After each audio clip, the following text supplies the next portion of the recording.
किसी आदमी की डेथ होती है उसके बाद उसको जला दिया जाता है। तो उसके बाद कैसे अब जो शव साधना है उसमें किया ये जाता है कि आप एक लाश को, शव को पहले लिटाते हैं। 10 महाविद्याओं में से किसी एक की अगर हम साधना करने जा रहे हैं, शव को जनरली जलाया इसीलिए जाता है।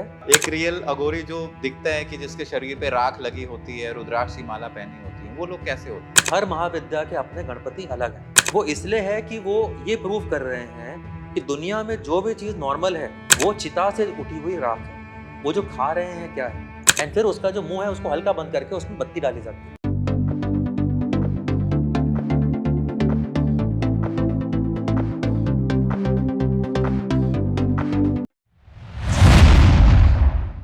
आज हमारे जो गेस्ट हैं वो मेरे लिए बहुत ज़्यादा स्पेशल हैं क्योंकि मेरे कॉलेज सीनियर हैं।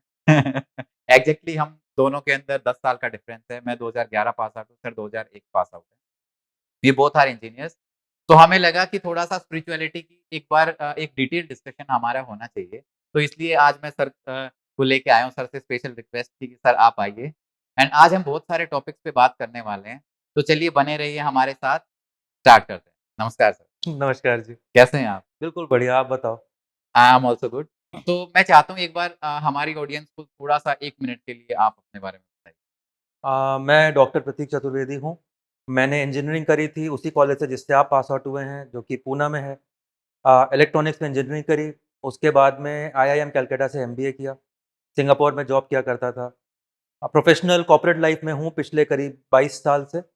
एंड कुछ समय पहले मुझे, क्योंकि मेरा बड़ा इंटरेस्ट था एस्ट्रोलॉजी में, ज्योतिष में, तो मैंने काफ़ी पढ़ाई-लिखाई करी और इस वक़्त मैं ज्योतिष में पीएचडी हूँ। इसलिए आपने मेरा जो नाम सुना, डॉक्टर प्रतीक चतुर्वेदी। ज्योतिष में काफ़ी पढ़ाई-लिखाई करी, तंत्र में काफ़ी इंटरेस्ट आ गया आज से 15-20 साल पहले। ये मेरे वो सिक्के के वो पहलू हैं जो शायद मेरे क्लासमेट्स, चाहे वो इंजीनियरिंग हो चाहे एमबीए हो, उनको इसके बारे में नहीं पता, राइट? कहाँ तो एक तरफ आप कॉर्पोरेट लाइफ में जी रहे हो और कहाँ आप साधना कर रहे हैं, तंत्र की नॉलेज में घुस रहे हैं, ज्योतिष विद्या का ज्ञान आपको प्राप्त हो रहा है। ज़रूरत पड़ने पे आप साधना के लिए मंदिर में भी जा रहे हो और ज़रूरत पड़ने पे शमशान में भी जा रहे हो। कुछ साधनाएँ हैं जिनके लिए शमशान में जाना ही पड़ता है, उसके बिना नहीं हो सकती।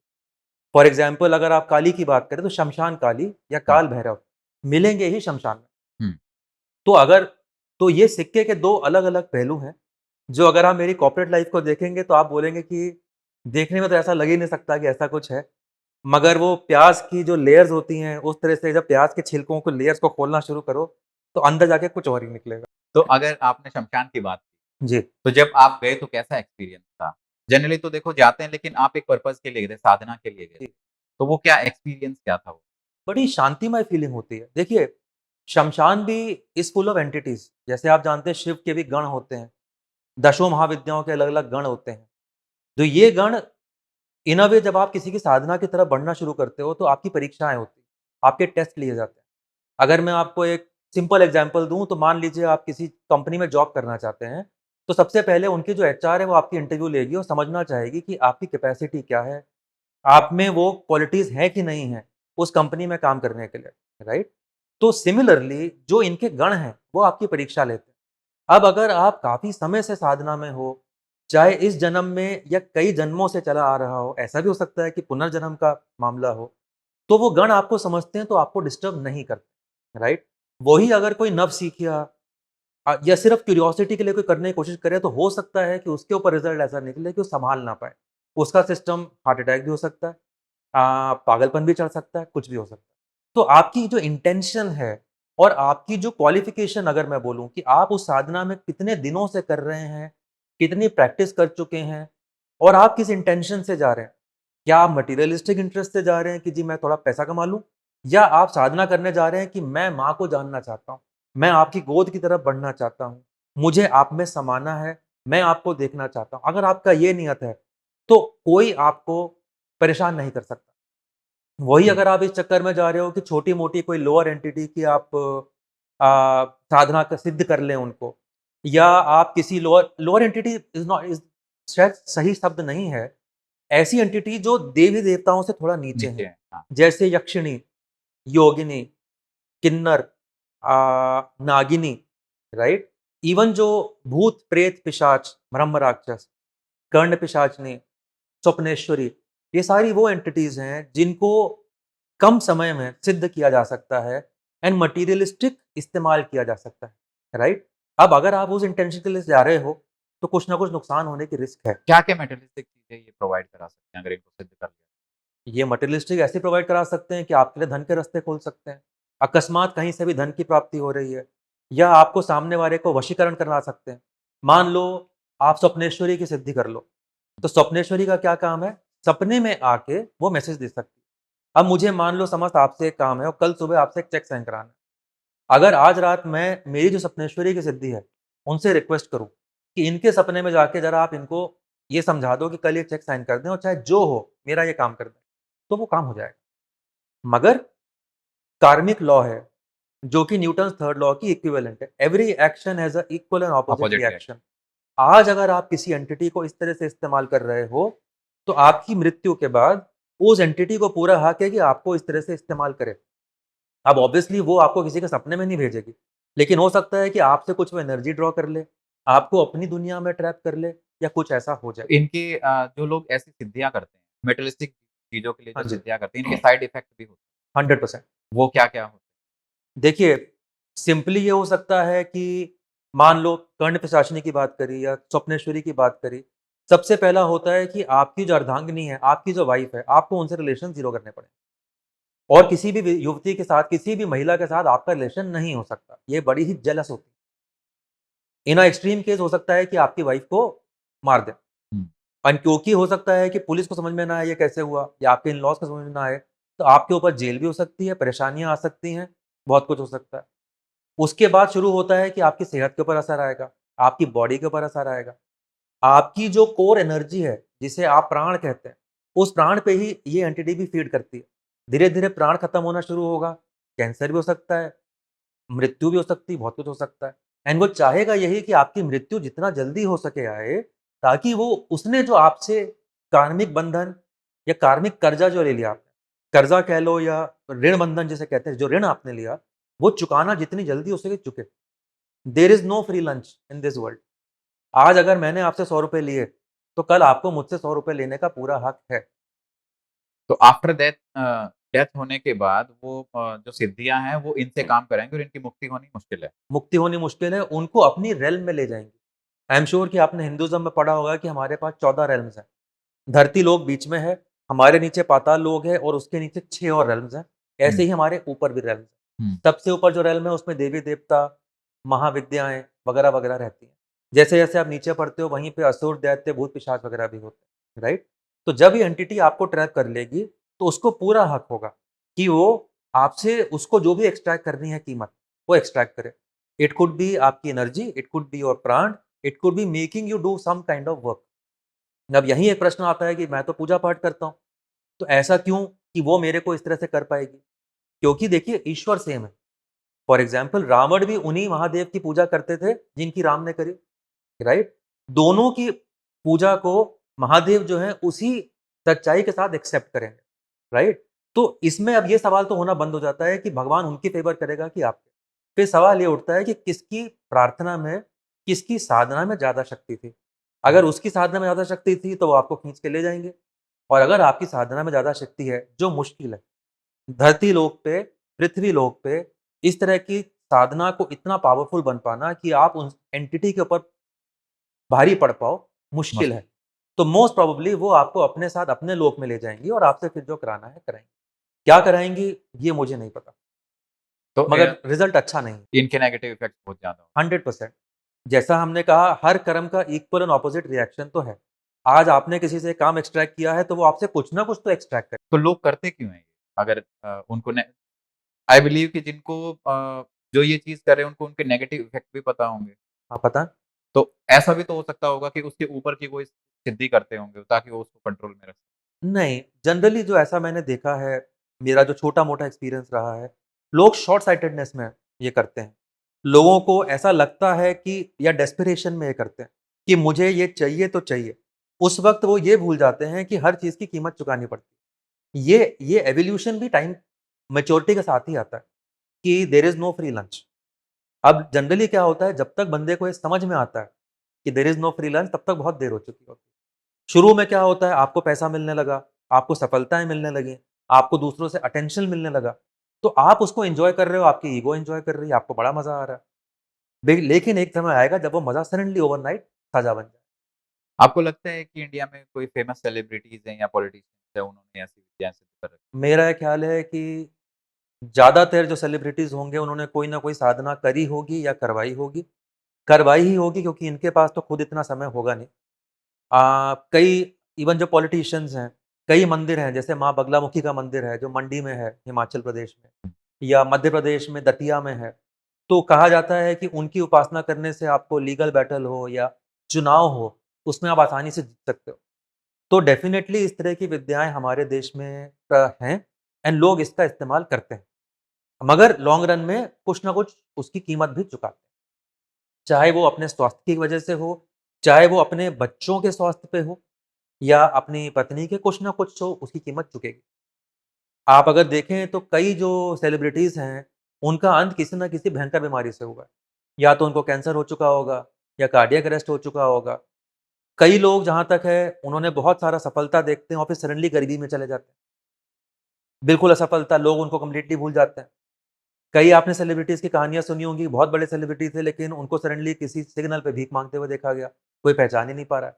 ऐसा क्या हुआ कि वो जिसको पूरा देश जिसके पीछे भाग रहा था, उसके गाने गुनगुना रहा था, आज वो किसी सिग्नल पे भीख माँग रहा है और कोई पहचान भी नहीं रहा। कुछ तो हुआ होगा, कीमत चुकाई गई।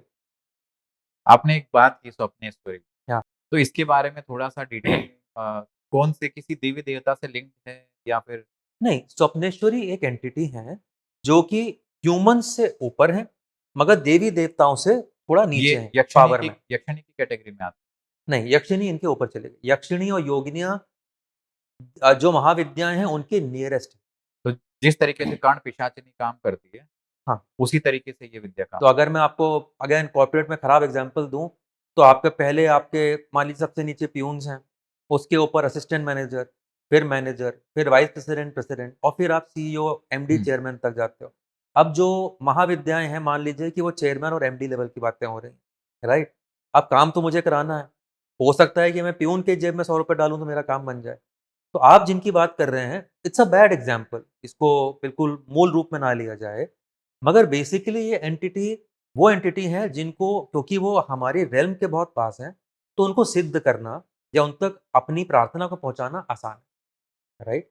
एंड स्वप्नेश्वरी जो होती हैं, इनको 7 से 11 दिन में सिद्ध किया जा सकता है। इनके मंत्र सिंपल होते हैं। टिपिकली अगेन ये साधना या तो वीराने में की जाएगी, जंगल के बीच में जाके या श्मशान में। वो 7 या 11 दिन के लिए आपको सब कुछ छोड़ना पड़ेगा, खाना-पीना छोड़ना पड़ेगा, दुनिया को भूलना पड़ेगा।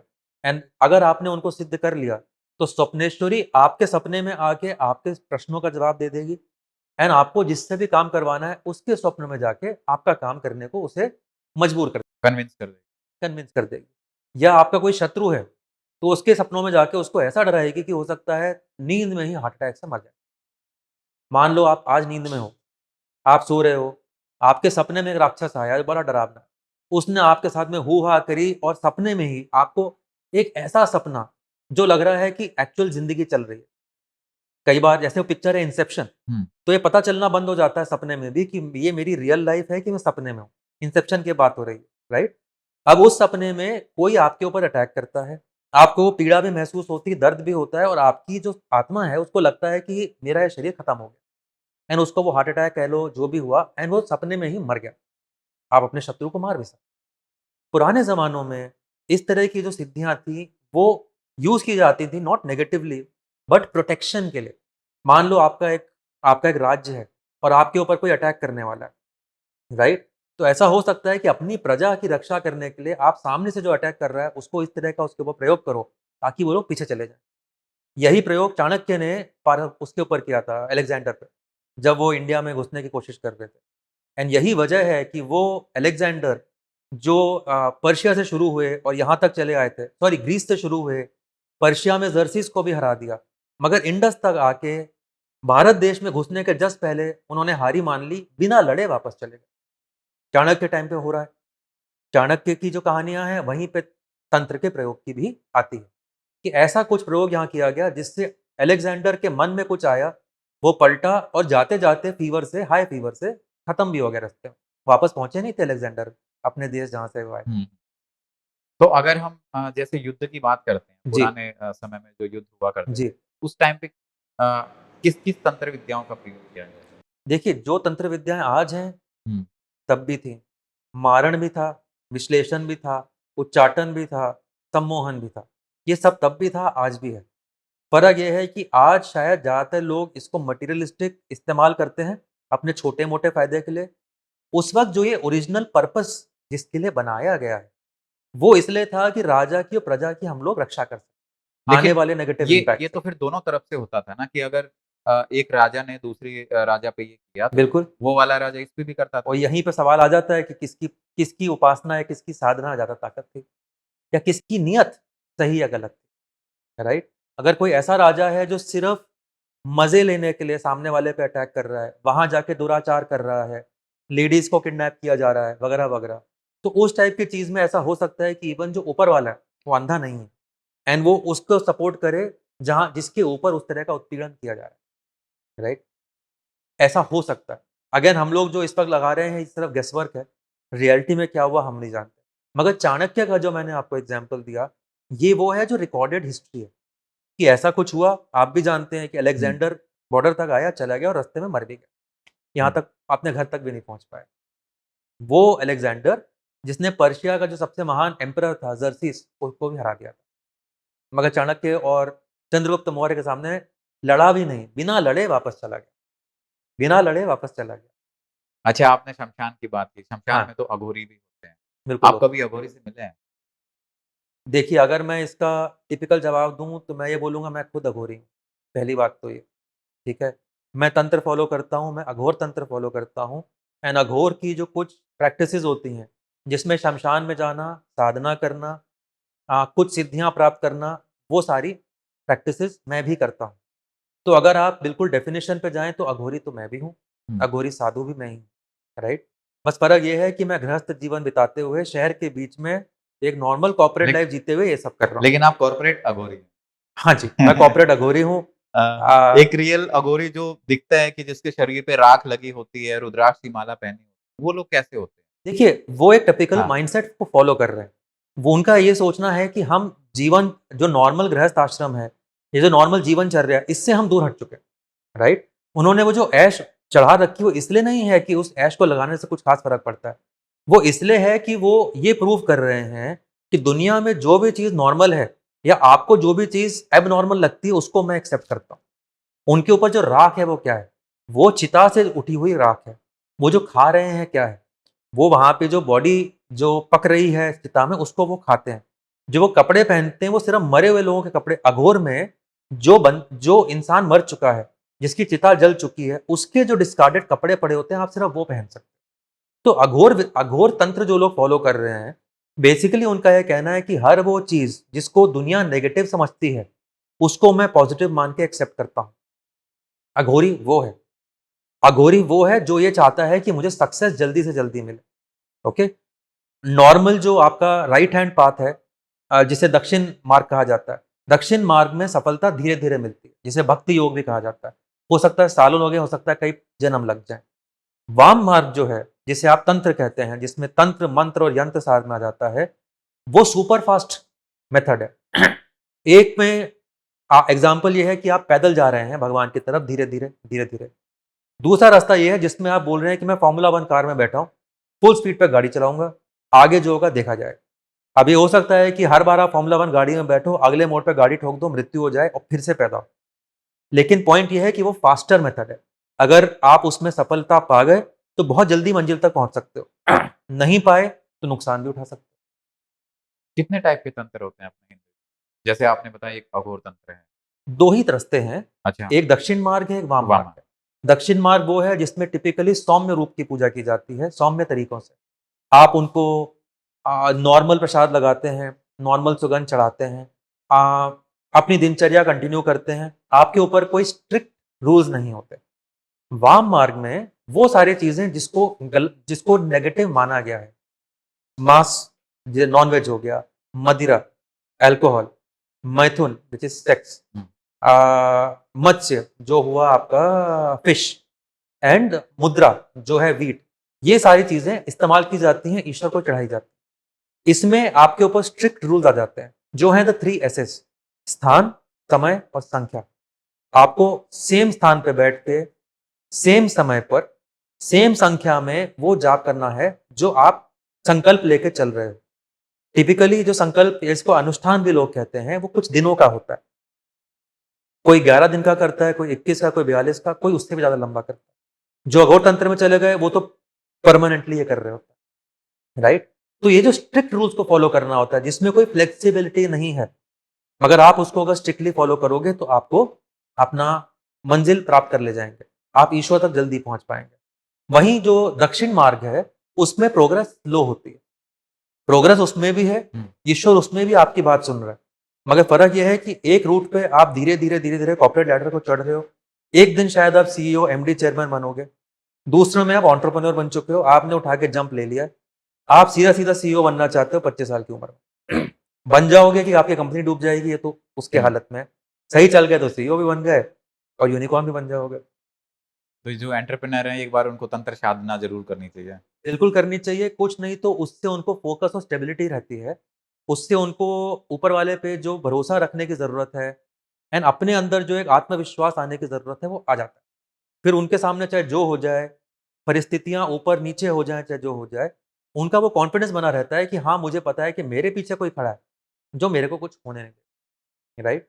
आप अगर प्लेन से भी आपको कोई बोले कि कूद जाओ, अगर आपको ये पता है कि मेरे पास एक पैराशूट है, जो कुछ मिनटों बाद खुलने वाला है, तो आप कॉन्फिडेंस के साथ कूद जाओगे। तो जनरली लोग तंत्र से डर जाते हैं बिकॉज़ उनको लगता है कि थोड़ा-सा नेगेटिव है। तंत्र को नेगेटिव बनाया गया है। तंत्र कोई नेगेटिव चीज़ थी नहीं, तंत्र तो एक सिस्टम है। जैसे प्रजातंत्र हो गई, डेमोक्रेसी। तो तंत्र इज़ अ सिस्टम, इसके राइट? पीछे ऐसा भी तो हो सकता है कि जो तांत्रिक थे उन्होंने थोड़ा वो लाइमलाइट में ज़्यादा आए, लेकिन जो सिंपल तरीके से करते थे उन्होंने इस चीज़ को ज़्यादा हाइलाइट नहीं किया। नहीं, मेरा ये ख़्याल है कि अगर आप तंत्र को देखें कि ज़रूरत से ज़्यादा जो नेगेटिव बनाया गया है, वो नॉर्थ इंडिया की तरफ ज़्यादा नेगेटिविटी उसके बारे में आप नोटिस करेंगे। जबकि अगर आप साउथ में जाएँ, केरला, तमिलनाडु, कर्नाटका या ईस्ट की तरफ जाएँ, वेस्ट बंगाल, आसाम, वहाँ पे it seems to be more acceptable. इससे पता ये चलता है कि शायद ये एक कम्युनल ब्रेन वॉशिंग का भी असर हो सकता है। शायद ये जब अंग्रेज़ यहाँ पे थे, कुछ चीज़ों को डिमोनाइज़ किया गया, डराने के लिए लोगों को। हमारे जो पुराने ट्रेडिशन चले आ रहे थे वो गलत हैं, वो इंडियंस को ये समझाने के लिए उसको नेगेटिवेट किया गया, राइट? आप अगर देखें, एक एग्जांपल लूँगा कि महाकाली की पूजा देखें। महाकाली एक बहुत जिसे कहते हैं पावरफुल गॉडेस हैं, जिनका सेंचुरी से लाखों सालों से जिनकी साधना चली आ रही है, जिनको लोग प्रार्थना करते हैं। मगर अंग्रेज़ों के टाइम में इनको डिमोनाइज़ किया गया। ऐसा कहा गया कि जी सिर्फ़ जो डकैत हैं, जो कातिल लोग हैं, वो इनकी पूजा करते हैं।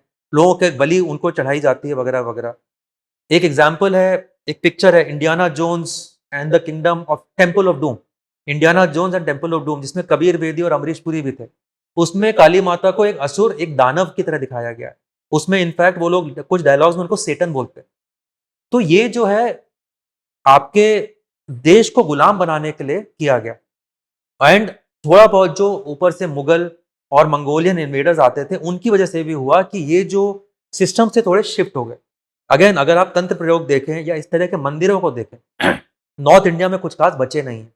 यूपी में, पंजाब में, हरियाणा में, कश्मीर की तरफ बचे उतने हैं नहीं। जो सही में बचे हैं या तो ऊपर उत्तराखंड में, हिमाचल में पहाड़ियों के ऊपर है, या फिर आप नीचे आए तो बिहार में, ईस्टर्न बिहार, आसाम, वेस्ट बंगाल, उड़ीसा, नीचे जाओ तो केरला, कर्नाटका वगैरह। इस तरह के प्रयोग जिसे कहते हैं कॉल, जिसमें आप एंटिटी को बुलाते हो अपने अंदर एंड वो आसपास के इंसानों से या नाते रिश्तेदारों से बात करती हैं, ये भी प्रेजेंट है। लेकिन कहाँ प्रेजेंट है? केरला में। आपने मूवी देखी होगी कंतारा। हाँ। तो कंतारा में वो कॉल करते हैं, जिसमें वो जो डांसर है उसके अंदर वो जो गॉड हैं वो आ जाते हैं, वो डेटी उनके अंदर आके बातचीत करते हैं और आपको गाइडेंस देते हैं। सेम कॉल अवेलेबल है हिमाचल और मंडी में। जब आप थोड़ा नॉर्थ में चले जाएँ, कांगड़ा पहाड़ियों की तरफ वगैरह-वगैरह, वहाँ ऐसे कई मंदिर हैं जहाँ पे जो पुजारी हैं, उसके अंदर महाकाली या काल भैरव आते हैं। और यही आपको मिलेगा जब आप वेस्ट बंगाल की तरफ जाएँ या आसाम में कामाख्या माता के मंदिर की तरफ जाएँ या उनके आगे बढ़ें, वहाँ पे भी ये प्रयोग मिलेंगे। पर अगर आप देखें, नॉर्थ इंडिया से गायब है। ये इसलिए हुआ बिकॉज़ बार-बार जो मुगल इन्वेडर्स आए, बार-बार मंगोल इन्वेडर्स आए, उनकी वजह से एंड उनके जिसे कहते हैं इन चीज़ों को डिस्करेज करने की वजह से ये सारी चीज़ें या तो डाउन साउथ चली गई या ईस्टर्न इंडिया की तरफ शिफ्ट हो गई या पहाड़ियों में ऊपर चली गई। जो प्लेन्स हैं जहाँ पे इनका सही में कैप्चर हुआ था, जहाँ मुगल और मंगोल वगैरह थे, वहाँ पे सब खत्म हो गए। तो आपको अगर इसके बारे में सही में सीखना है तो आपको इन इलाकों में जाके सीखना पड़ेगा। एक और मैं आपको एग्जांपल दूं, रावण रावण की जो लिंचिंग होती है, जिसमें रावण को श्री राम जो है तीर चलाते हैं और रावण जल जाता है एंड लोग उसके सामने तालियां बजाते हैं, हूटिंग करते हैं, ये सिर्फ नॉर्थ इंडिया में होता है। अगर आप साउथ इंडिया की तरफ बैठे, तमिलनाडु, केरला, कर्नाटका, वहां पे रावण के नाम पे मंदिर है, वहां उसको पूजा किया जाता है। वहां लोग इस बात को एक्नॉलेज करते हैं कि बहुत ही प्रकांड ब्राह्मण था, जिसने शिव तांडव स्तोत्र के रचयिता थे। वहां पे उनको ये नेगेटिव नहीं माना जाता। यही लेकिन आप जब नॉर्थ इंडिया में आते हैं तो यहाँ पे रावण को आग लगा के, रावण को, कुंभकर्ण को और मेघनाथ। मेघदूत को जलाया जाता है। तो ये अगेन एक कॉलोनियल माइंडसेट है, जिसको शायद क्वेश्चन करने की जरूरत है कि ऐसा क्यों कि जो प्रकांड ब्राह्मण है, जिसने शिव तांडव स्तोत्र पढ़ा, जो हर किसी के फोन के रिंगटोन पे है, उसको हम आग लगा रहे हैं। ऐसा क्यों? कुछ ना कुछ सोच में गलती है, उसको करेक्ट करने की जरूरत है। जो धीरे धीरे आजकल जो मैं नोटिस कर रहा हूँ यूट्यूब पे, कई पॉडकास्ट पे, कई लोग इसके बारे में बात कर रहे हैं, तो धीरे धीरे लोग सचेत हो रहे हैं। शायद हो सकता है आज से 10-15 साल में लोगों को ये समझ आ जाए कि रावण को आग लगाना नहीं चाहिए, रिस्पेक्ट देनी चाहिए, आदर देना चाहिए। ऐसा बोलते हैं कि रावण ने अपने जो 9 प्लैनेट्स हैं उनको अपने काबू में कर लिया था। जी जी। तो वो कैसे? तो रावण को जो वर प्राप्त हुए, शिव जी से प्राप्त हुए, पार्वती माता से प्राप्त हुए और ब्रह्म से प्राप्त हुए।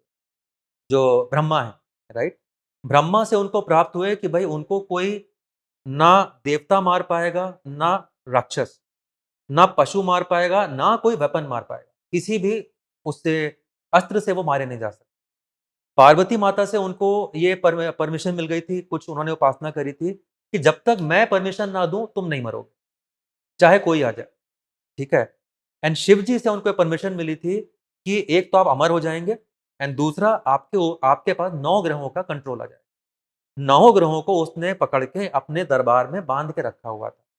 तो उनको महादेव से, पार्वती माता से और ब्रह्मा से ये वर मिले थे, जिनको उन्होंने अपने अहंकार की वजह से कहीं न कहीं शायद गलत प्रयोग किया, दुरुपयोग किया एंड उसकी वजह से ही उनकी मृत्यु हुई।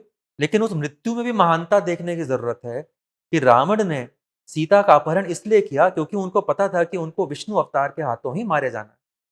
आप ये नोटिस करें कि उन्होंने सीता जी का अपहरण किया और उनके पास जो भी 2-3-4 साल, जितना भी मैं जानता नहीं, मुझे याद नहीं कितने समय रहीं, चाहते तो उनके साथ वो दुर्व्यवहार कर सकते थे। मगर उनको पूरे आदर के साथ अशोक वाटिका में रखा गया। उन्होंने उनके साथ कोई भी बदतमीज़ी नहीं करी। उल्टे उन्होंने इंतज़ार किया कि विष्णु अवतार आएँगे, मुझे मृत्यु प्राप्त उनके हाथों होगी और मुझे यहाँ से मोक्ष मिलेगा। तो यहीं पे उनकी महानता आती है। कितने लोग हैं जो अपनी मृत्यु किसके हाथों आएगी, ये जानते हुए उसको आमंत्रण देते हैं कि तुम इधर आओ, मुझे मारो अपने हाथों से। रावण तंत्र विद्या भी करता था? रावण तंत्र विद्या भी करते थे, इसीलिए उन्होंने शिव तांडव स्तोत्र अपने आप में एक तांत्रिक स्रोत है एंड रावण ने नवग्रहों को कंट्रोल कर रखा था। उन्होंने 9 ग्रहों को पकड़ के अपने पास बाँध लिया था। इसलिए बाँध लिया था क्योंकि वो ये चाहते थे कि उनका जो जीवन है, जिसको हम लोग अंग्रेज़ी में फेट भी कहते हैं, उनकी जो किस्मत है उसको वो कंट्रोल कर पाएँ, किसी और के पास वो कंट्रोल ना रहे। तो उन्होंने 9 ग्रहों को अपने पास बाँध के रखा हुआ था। उसमें से जो सबसे इम्पोर्टेंट थे वो थे शनिदेव, जिनको उन्होंने पकड़ के अपने पास रख लिया था और उनको उल्टा करके, मतलब उनका जो मुँह है, उसको ज़मीन की तरफ बाँध के उनको नीचे बाँध दिया था। क्योंकि ऐसा कहा जाता है कि शनिदेव की दृष्टि जिसके ऊपर पड़े, उसकी हालत खराब हो सकती है। ये भी एक भ्रांति है एक्चुअली। शनिदेव के जिसके ऊपर दृष्टि पड़े, और राजा को रंक भी बना सकते हैं और रंक को राजा भी बना सकते हैं। ये किसी और पॉडकास्ट के हाँ। लिए प्रश्न है। तो उन्होंने उनको वहाँ बाँध रखा था और जो जो जो ये माइथोलॉजी में आता है कि शनिदेव से अगर आपको कृपा पानी है या उनसे आपको थोड़ी शांति लेने की ज़रूरत है, तो हनुमान जी से आपके साधना करें। वो इसीलिए है क्योंकि जो शनिदेव को रावण ने बाँध के अपने दरबार में रखा हुआ था, उनको वहाँ से छुड़ाया था हनुमान जी। आपको ये प्रसंग पता होगा कि हनुमान जी जो हैं, पहले तो कूद के अशोक वाटिका पहुँचे, सीता जी से मिले और जब सीता जी से मिले तो उनको उसके बाद में दरबार में पेश किया गया रावण के सामने। और रावण ने कहा कि तू बंदर कौन, यहाँ पे कैसे आया, तू वानर है, उनकी काफी खिल्ली उड़ाई। फिर उन्होंने, हनुमान जी ने उनको चैलेंज किया कि अगर तुम इतने बड़े शेर हो तो ये रहा मेरा पैर, ये रही मेरी जांग, हिला के दिखाओ। तो कई लोग आगे बढ़े, मेघनाथ आगे आए, विभीषण आगे आए, और भी जो सेनापति वगैरह थे रावण के आगे आए, सबने उनकी जंगा को लाने की कोशिश करी, कोई हिला ही नहीं पाया। तो रावण ने कहा सब बेकार है, मैं आगे जाके हिलाता हूं। इसी पर हनुमान जी हंसे, उन्होंने कहा अरे पैर ही पकड़ना तो मेरा क्यों पकड़ता है, जो श्री राम आ रहे हैं उसका पैर पकड़।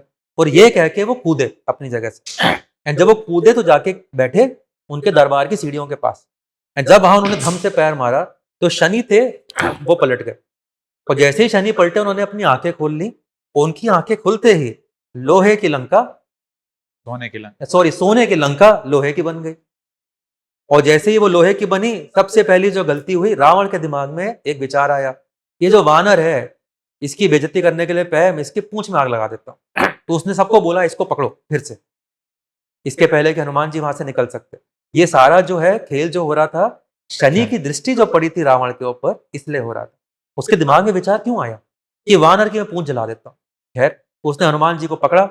अच्छा, हनुमान जी भाग सकते थे लेकिन नहीं भागे, उनको पता था कि इसके आगे क्या करना है। उन्होंने कहा ठीक है जी मैं खड़ा हूं, मेरी पूंछ पे बांधो कपड़ा और तेल डालो जला दो। और जहां उन्होंने जलाया, हनुमान जी कूदे और पूरी लंका में लगा दी आग। ये सारा का सारा खेल जो है शनिदेव का है। मगर कमिंग बैक, इसीलिए कहा जाता है कि शनिदेव से अगर किसी को शांति चाहिए, मान लो किसी की कुंडली में शनिदेव की 7.5 चल रही है, या ढैया चल रही है, या कोई भी ऐसा नेगेटिव इन्फ्लुएंस चल रहा है, उससे आपको अगर शांति चाहिए तो हनुमान जी के पास जाइए, क्योंकि हनुमान जी अगर कह दें तो शनिदेव उनको टाल नहीं सकते। एक रावण संहिता, जी संहिता में क्या लिखा हुआ है? देखो, दुनिया में जो ज्योतिष है 2 तरह के होते हैं, एक है भृगु संहिता, एक है रावण संहिता। ओके, भृगु संहिता में अलग अलग चार्ट्स दिए गए हैं, एंड अलग अलग एस्ट्रोलॉजिकल कॉम्बिनेशंस पे ये बताया गया है कि अगर ऐसा कॉम्बिनेशन हो तो कुछ ऐसा हो सकता है। रावण संहिता में ऐसा लिखा गया है, ऐसा कहा गया कि ऐसा लिखा गया है कि अगर ये एस्ट्रोलॉजिकल कॉम्बिनेशन है तो ऐसा ही होगा। उसमें उसमें प्रोबेबिलिटी नहीं है, उसमें सर्टेनिटी है कि यही होगा। मगर आज के डेट में जो रावण संहिता नाम की किताब कई दुकानों में, कई पब्लिकेशंस की अवेलेबल है, ये वो ओरिजिनल रावण संहिता है नहीं। ये कुछ करप्टेड वर्जन है जिसमें कुछ भृगु संहिता एंड शायद कुछ एलिमेंट और रावण संहिता हो। जो ओरिजिनल मैन्युस्क्रिप्ट है वो तो कहीं लुप्त है, जो किसी को नहीं पता कहाँ है। तो रावण संहिता रावण ने लिखी थी? रावण संहिता रावण ने लिखी थी क्योंकि उसको ज्योतिष का भी ज्ञान था। रावण संहिता रावण ने लिखी, shift on the throne Ravan ने लिखा, रावण ने पीडियाट्रिक कई सारी बुक्स लिखी, उस पे क्या कहते हैं, सर्जरी के ऊपर, आयुर्वेद के ऊपर। रावण ने कई सारे, जो आज के डेट में हम जिसको तंत्र कहते हैं, कई सारे मशीन्स बनाई, जिसका प्रयोग आप रामायण में कई जगहों पे देखते हैं, जो वेपन्स यूज होते हैं। वो सारी चीजें टेक्निकली अगर देखा जाए तो रावण बहुत बड़ा एक इंजीनियर भी था। उन्होंने कई चीजें ऐसी उस पर इजाद करी। आप अगर डिस्क्रिप्शन देखें, जैसे उसमें डिस्क्रिप्शन है कि एक तीर चला, वो जाके जहां पे फटा, उससे एक मशरूम शेप का क्लाउड उठा, जिसमें पहले आग निकली फिर धुआं निकला। अगर इस डिस्क्रिप्शन को पढ़ो तो क्या याद आता है? ये डिस्क्रिप्शन है एटॉमिक बॉम्ब की, जो कि हिरोशिमा नागासाकी के ऊपर मशरूम क्लाउड हुआ था जब बॉम्ब फटा। यही एग्जैक्ट डिस्क्रिप्शन रामायण में है। जब राम जी का तीर चलने की या रावण के तीर चलने की बात आती है, सेम डिस्क्रिप्शन महाभारत में भी है, जहां पे अलग अलग अस्त्रों के चलने पे अलग अलग जो रिजल्ट्स बताए गए हैं, कि एक तीर चला जिससे 2000 आदमी एक साथ मर गया। ऑब्वियसली वो एक तरह की मिसाइल थी।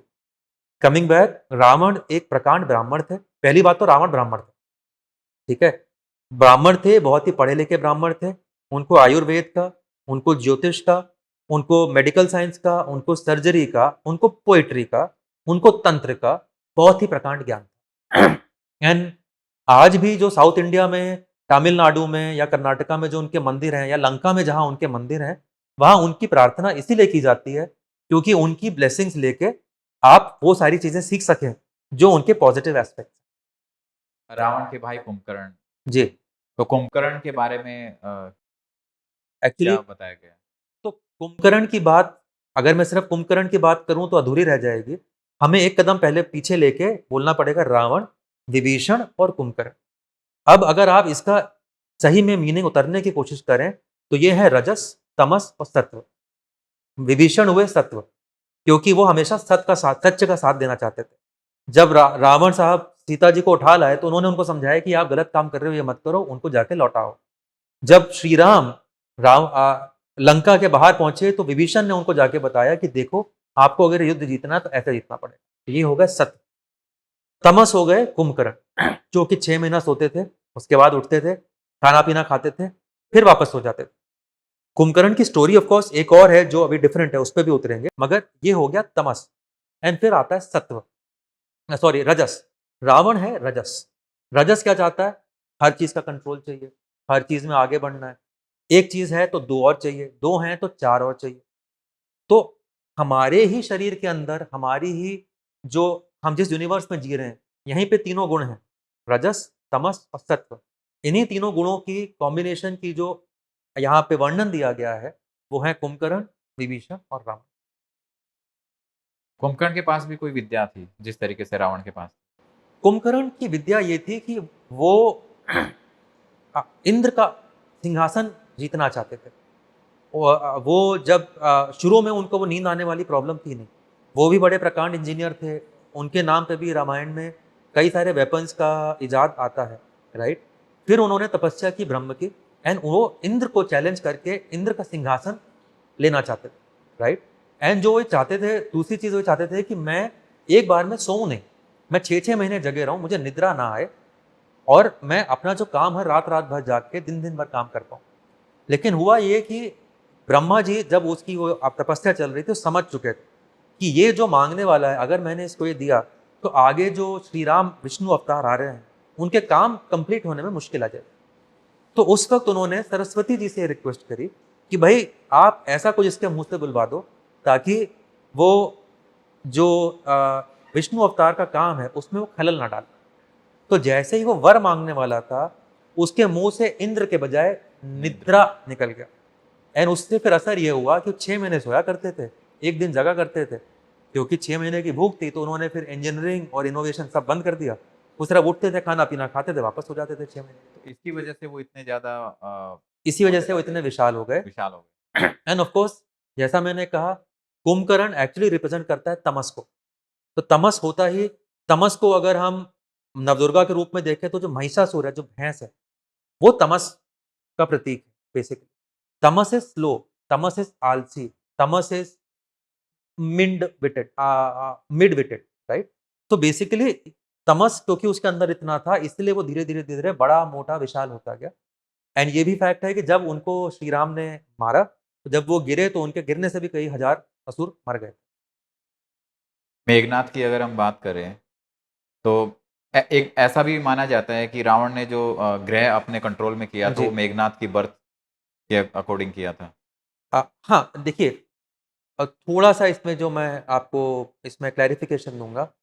अ, रावण ये चाहता था कि मैं नसीब को, किस्मत को कंट्रोल कर पाऊँ, भाग्य को कंट्रोल कर पाऊँ। भाग्य कौन चेंज करता है? ग्रह चेंज करता है। ग्रह मतलब पकड़ना।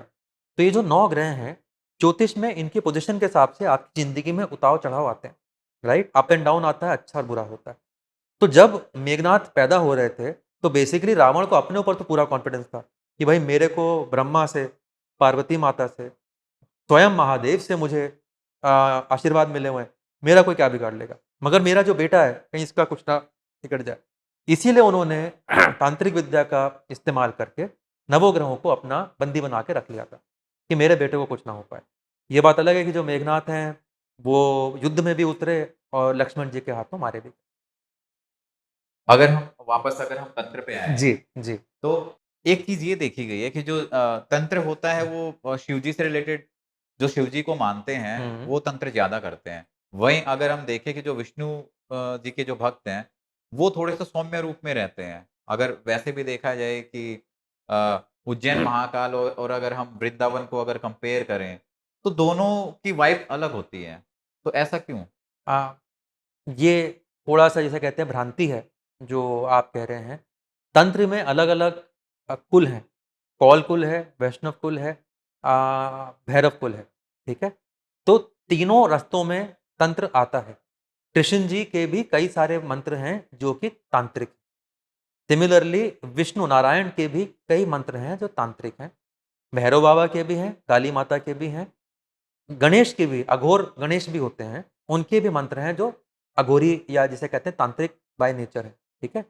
तो किसी भी कुल की अगर आप बात करें, चाहे वो नारायण हो, चाहे वो शिव जी हों, चाहे वो काली हों, चाहे वो देवी हों, चाहे वो गणेश हों, हर किसी के तांत्रिक मेथड्स भी एग्ज़िस्ट करते हैं, हर किसी के सौम्य, जिसे दक्षिण मार्ग कहते हैं, वो भी एग्ज़िस्ट करते हैं, राइट? सिमिलरली आप जब तंत्र में उतरना शुरू करते हैं तो एक सिस्टम है जिसे फॉलो किया जा रहा है। तो सिमिलरली जैसे दश महाविद्या का अगर हम बात करें, तो दशों महाविद्याओं में हर महाविद्या के एक गणपति होते हैं, क्योंकि गणपति का पर्टिकुलर रूप है जो उस विद्या के लिए सूटेबल है। उनके एक भैरव भी होते हैं, who is the husband of this Vidya, एक बटुक होते हैं, जो उनका हुआ बेटा, एंड फिर एक योगिनी होती है, जो उनकी जिसे कहते हैं असिस्टेंट कह लीजिए, पीए कह लीजिए। तो हर विद्या का अपने गणेश अपने अलग गणपति, अलग भैरव, अलग बटुक भैरव और अलग योगिनी होती है। तो ये एक सिस्टम बनाए गए हैं एंड उस सिस्टम को फॉलो अगर किया जाए, तो आप जो चाह रहे हैं वहाँ तक पहुँच सकते हैं। चाहे वो साधना भगवान में लीन होने के लिए हो, चाहे वो किसी भी मटेरियलिस्टिक परस्यूट के लिए हो। तो जैसे आपने भैरव जी की बात की, या तो भैरव में भी आपने 2 बताए, एक बटुक भैरव और एक भैरव। जी, दोनों में क्या डिफरेंस होता है? बटुक भैरव सब महाविद्याओं के सेम होंगे या फिर बटुक भैरव भी अलग? बटुक मतलब बच्चा। तो ये वो रूप है जिसमें भैरव जी को बच्चे के रूप में दिखाया गया है। अब पहले तो भैरव पे आ जाते हैं। भैरव और शिव सेम है। फ़र्क इतना है कि जो शिव जी हैं वो अपनी तपस्या में, अपने ध्यान में लीन हैं। भैरव एक्टिव एनर्जी है जो इस वक़्त आपके इस रेल्म में प्रेज़ेंट, पृथ्वी लोक में प्रेज़ेंट है। इन्हीं का फिर एक रूप आते हैं बटुक भैरव। बटुक भैरव बनाए गए थे एक पर्टिकुलर आपत करके एक असुर था उसको मारने के लिए। तो बटुक जो हैं उनमें भैरव की शक्तियाँ भी हैं और महादेवी की शक्तियाँ भी हैं एंड उन्होंने आपत नाम के असुर का संहार किया था। इसलिए उनके जो मंत्र हैं उसमें आता है आपत उद्धारणाय। उन्होंने आपत का उद्धार किया था। ओके? तो अब बटुक को का रेलेवेंस क्यों आ जाता है? अगेन हिंदुइज़्म में क्या है, कई सारी जो किताबें हैं गुम गई हैं। तो कई सारी चीज़ें यहाँ गोपनीय हैं। लोग हर किसी को, जैसे कि हम कहते हैं ना ड्राइंग रूम स्पिरिचुअलिस्ट है, उसको बताना नहीं चाहते। ठीक है? वैसे ही अगर आप दुर्गा सप्तशती को पढ़ें, तो उसके 10वें अध्याय में क्लियरली आता है कि आप माता दुर्गा की चाहे जितनी उपासना कर लें, जब तक आप बटुक भैरव का बीच में ध्यान नहीं करेंगे, तब तक आपकी वो उपासना सिद्ध नहीं हो सकती। बटुक क्यों? बटुक उनके हैं बेटे। ठीक है? तो सिमिलरली आपको किसी भी उपासना को शुरू करने के पहले गणपति की उपासना करनी पड़ेगी, फिर उनके भैरव को याद करना पड़ेगा, फिर आप उनकी पूरी साधना में बैठो। कौलाचार की अगर हम बात कर रहे हैं, तो आप जो भी देवी माता की उपासना में बैठेंगे, मगर एंड में इस इस विश्व में उसकी जो भी आप चीज़ माँग रहे हो, उसके मैनिफेस्ट होने के लिए बटुक भैरव की प्रेज़ेंस ज़रूरी है। उसके बिना आपका काम कंप्लीट हो ही नहीं सकता। तो ये बटुक भैरव साधना होती है, ये वामाचार होती है या दक्षिणाचार होती दोनों तरीकों से होती है। कोई भी एंटिटी हो, उसको दोनों तरीकों से होती है। है? गृहस्थ भी लोग कर सकते हैं और जो बिल्कुल कर सकते हैं, क्योंकि बटुक भैरव को दिखाया गया है 5 साल के बच्चे के रूप में। तो जब तक आप किसी को अपने बच्चे के रूप में देख सकते हो, उसको लुक आफ्टर कर सकते हो, बच्चे की जैसे जिदें होती हैं कि बच्चे को मीठा खाना चाहिए, बच्चे को थोड़ा अटेंशन चाहिए, एंड बटुक भैरव ही वो भैरव है जो सबसे जल्दी आपको रिज़ल्ट देते हैं। जो भैरव हैं या जो मतलब मैं भैरव के भी अलग-अलग रूप हो गए, राइट? तो जो अष्ट भैरव के रूप हैं, वो जो रूप हैं, वो भी उतनी जल्दी आपको रिज़ल्ट नहीं देते जितना बटुक भैरव देते हैं, क्योंकि इनमें बचपना है। ये बच्चे की तरह हैं। आपने इनको ज़रा-सा वो किया, राजा का बच्चा तो राजा ही होता है ना, उसने फट से आपको दे दिया, ये लो, तुम्हारा काम कंप्लीट किया। मगर ये सारी वो छुपी हुई विद्याएँ हैं। अब बटुक भैरव को भी उपासना करने की पद्धति है, राइट? आपको उस पद्धति से अगर ठीक से फ़ॉलो करोगे, तो आपको बहुत जल्दी उनकी साधना सिद्ध हो सकती है और आप जो भी रिज़ल्ट माँग रहे हो, जल्दी से जल्दी हो सकता है। बटुक भैरव वो एनर्जी है, जो इस वक़्त हमारी रियल्म में प्रेज़ेंट है और सबसे ज़्यादा एक्टिव है। एंड उनकी उनकी मैनिफेस्टेशन के बिना आप जो कुछ भी माँग रहे हो, उसको मैनिफेस्ट करना इम्पॉसिबल है। बटुक भैरव वो चाबी हैं, वो की हैं, जिससे आप वो ताला खोल सकते हो एंड वो बॉक्स को खोल सकते हो, जिसमें से आपको जो चाहिए आपको मिलेगा। तो अगर हम 10 महाविद्याओं में से किसी एक की अगर हम साधना करने जा रहे हैं, तो सबसे पहले हमें रूट फ़ॉलो करने का, कि सबसे पहले गणपति जी की साधना जी, करनी पड़ेगी। जी। बहुत सारे लोग तो ऐसे होंगे कि वो वही कंप्लीट नहीं कर पाते होंगे। आपका जो प्रश्न है बड़ा अच्छा है। हर महाविद्या के अपने गणपति अलग हैं। जैसे महाकाली के एकाक्षर गणपति हैं, जिनका मूल मंत्र है गण, दैट्स ऑल। बगलामुखी अगर बगलामुखी माता की बात करें, तो उनके हैं हरिद्रा गणेश, जिनका जो रूप है वो हल्दी की तरह पीले रंग के है। अगर हम कमला माता की बात करें तो उनके हैं सिंह गणेश, जो कि शेर के ऊपर बैठे हुए हैं, राइट। अगर हम छिन्न मस्ता की बात करें तो उनके हैं अघोर गणेश।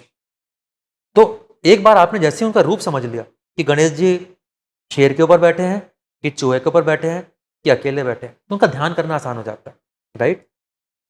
और यहीं पे हमारी ह्यूमैनिटी आ जाती है कि जो मानव है उसको किसी भी चीज़ को एक रूप देना जरूरी होता है, राइट।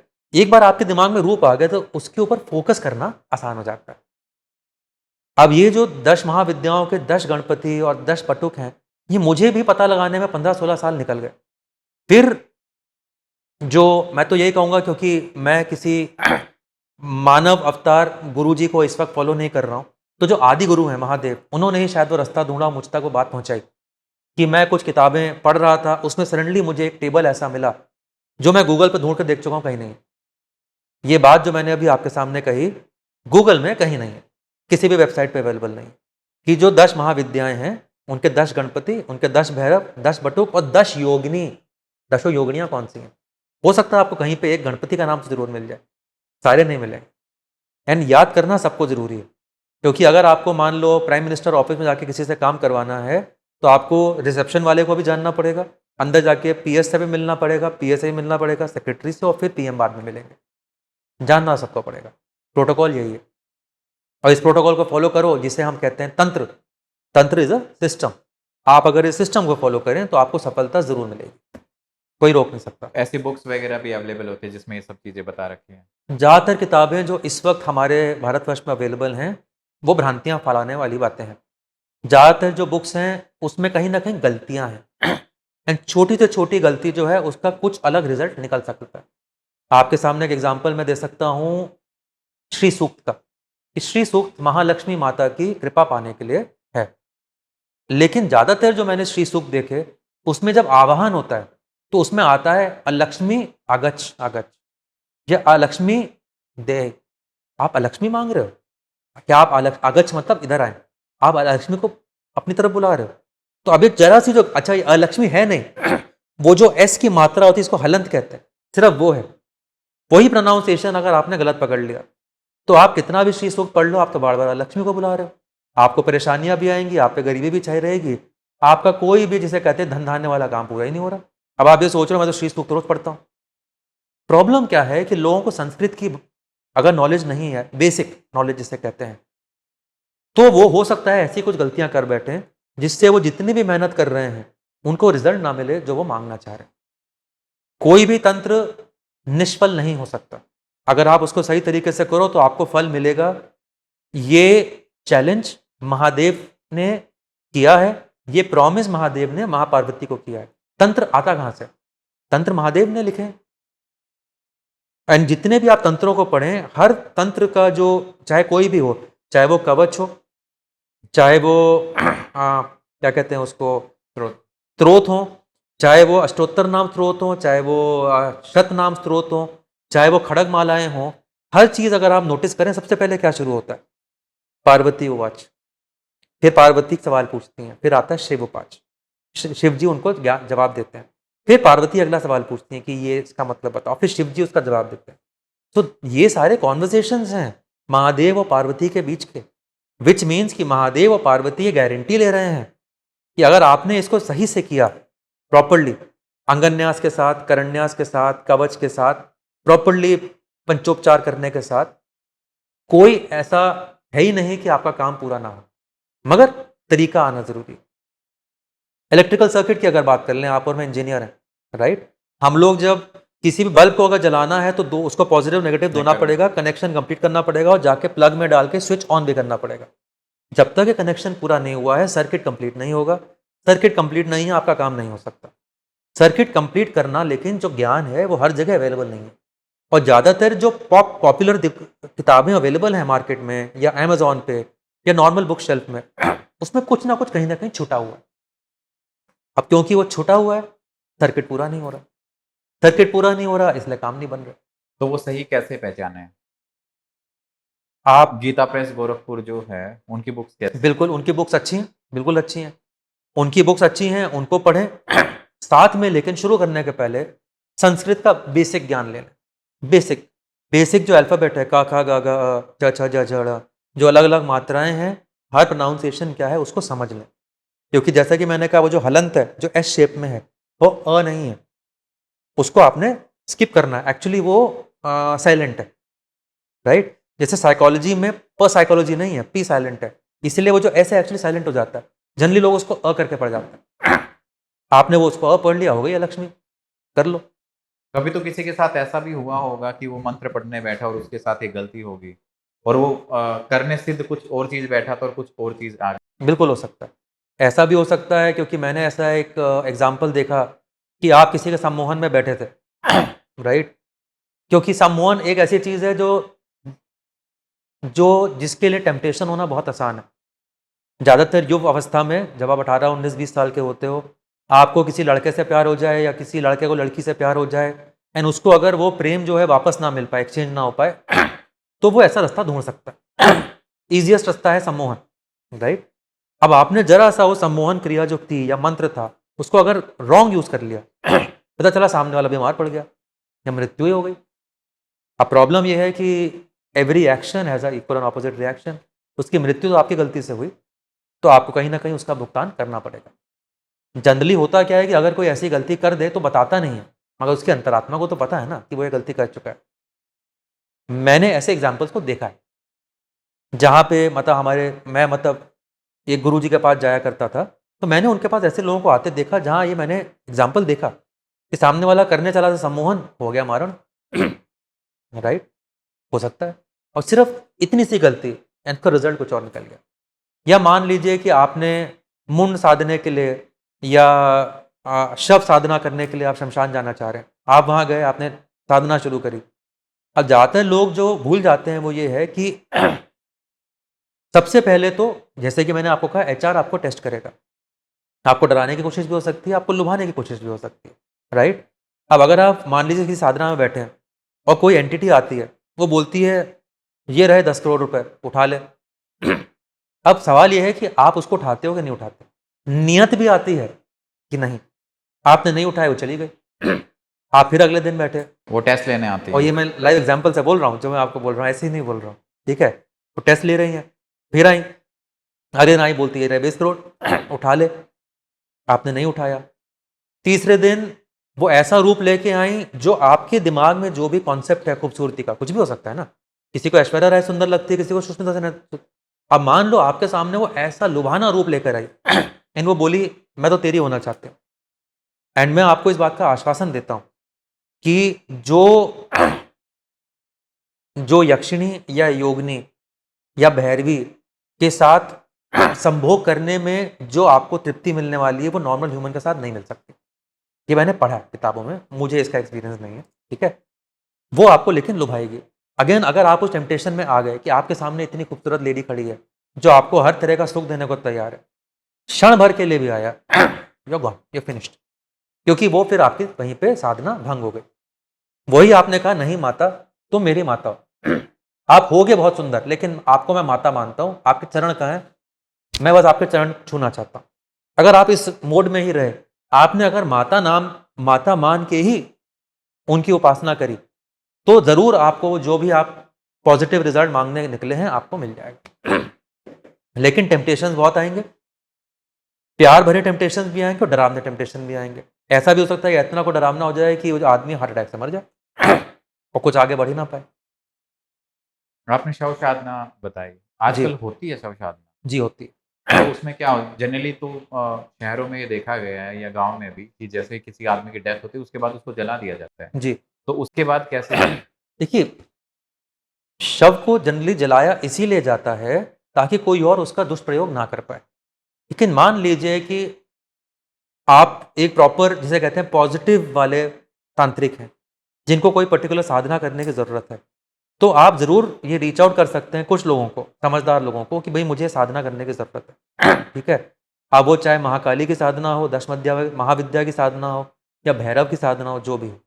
अब जो शव साधना है उसमें किया ये जाता है कि आप एक लाश को, शव को पहले लिटाते हैं अटेंशन पोजीशन में, उसका मुंह खोला जाता है एंड उसके मुंह में तेल भरा जाता है एंड फिर उसका जो मुंह है उसको हल्का बंद करके उसमें बत्ती डाली जाती है एंड बेसिकली उसमें फिर दिया जलाया जाता है। तो ये होता है जो जमीन के ऊपर काम हो रहा है। जमीन के नीचे चारों कॉर्नर्स में अलग अलग कुछ जड़ी बूटियां स्पेसिफिक होती हैं जो गाड़ी जाती हैं। इसको कीलन कहा जाता है। आप जब वो कीलन करते हो उसके बाद वो शव रखा जाता है, उसके खुले मुंह में दिया जलाया जाता है एंड उसके ऊपर बैठ के आप वो पर्टिकुलर मंत्र पढ़ते हो जिससे आप देवी माँ को या महादेव को प्रसन्न करने की कोशिश करते हो एंड उनसे जो भी आप साधना मांगना चाह रहे हो, जो भी सिद्धि मांगना चाह रहे हो, वो मांगने की कोशिश की जाती है। तो ये कुछ समय के लिए होता होगा, 3-4 घंटे के लिए, या फिर कई दिनों तक चलता है ये कई दिनों का हो सकता है, डिपेंड करता है कि आप किस साधना में उतर रहे हैं या किस एंटिटी की साधना में जा रहे हैं, राइट। बट टिपिकली मैंने जो देखे हैं वो एक रात के ही होते हैं, क्योंकि उसके पहले कई दिनों का हवन चल रहा होता है, कई दिनों की प्रिपरेशन चल रही होती है, उसके बाद आप इसमें जाके उतरते हो। ये मतलब जिसे कहते हैं पिनिकल होता है, ये आखिरी स्टेप होती है। तो ये रात को टिपिकली 12 बजे के बाद शुरू होता है, सुबह का जो 4 बजे का ब्रह्म मुहूर्त है उसके पहले कंप्लीट भी हो जाता है। मगर ये काफ़ी भयंकर होता है क्योंकि इसमें अकेले बैठना होता है शमशान के बीच में, कोई कोई दूर दूर तक आपके आसपास कोई नहीं रहेगा, और या तो ये शमशान के बीच में होगा या फिर जंगल के बीच में होगा। ऐसे तो बहुत रेयर होता होगा। नहीं, आज भी भारतवर्ष के जंगलों में, भारतवर्ष के रूरल एरियाज में इस तरह की प्रैक्टिसेस हैं, लोग करते हैं जिनको जिस तरह की सिद्धियां हैं। फर्क बस ये है कि आप देखोगे सिर्फ उसी चीज को जिसको आप ढूंढ रहे हो, राइट। हमारी माइंड भी उन चीजों को ब्लॉक कर देता है जिस पे हम अटेंशन नहीं दे रहे। आज सुबह आप ऑफिस आए, अब मैं आपसे पूछूं रास्ते में सिग्नल कितने आए, सफेद रंग की गाड़ियां कितनी आई, आपको नहीं याद कि आपके माइंड ने वो सब ब्लॉकअप कर रखा है। आप यहाँ तक गाड़ी भी ऑटो पायलट पे चला के आ चुके हो। तो पॉइंट ये है कि आप ये ढूंढ ही नहीं रहे हो। अब अगर आप कॉन्शियसली ये ढूंढने निकलो कि मुझे ऐसे किसी से मिलना है जिसने कि मुंड साधना या नर साधना या शव साधना कर रखी है, या मुझे सीखना है कि शिव साधना कैसे होती है, तो आपको कोई ना कोई बताने वाला जरूर मिलेगा। प्रकृति या जो महादेवी हैं वो किसी भी एंगल से क्रूर नहीं है। अगर आप कोई चीज़ सच्चे मन से मांगोगे तो आपको मिलेगी, चाहे वो शव साधना हो, चाहे वो सिंपली आपके लाइफ में शांति हो कि मेरे बच्चे बड़े हों, अच्छे स्कूल जाएं, अच्छे कॉलेज जाएं, अच्छी नौकरियां मिलें। आप वो जो मांगोगे आपको मिल सकता है। सवाल यह है कि मांगते क्या हो सच्चे मन से। तो उम्मीद है दोस्तों आपको हमारी ये जानकारी अच्छी लगी होगी। अगर आपके कुछ ऐसे सवाल हैं, कुछ मन में क्यूरियोसिटी है, तो आप कमेंट्स में हमें बताइएगा। हम उम्मीद करते हैं नेक्स्ट पॉडकास्ट में आपके सवालों के जरूर जवाब दिए जाएंगे। जय माता दी, धन्यवाद। और जय भैरव बाबा।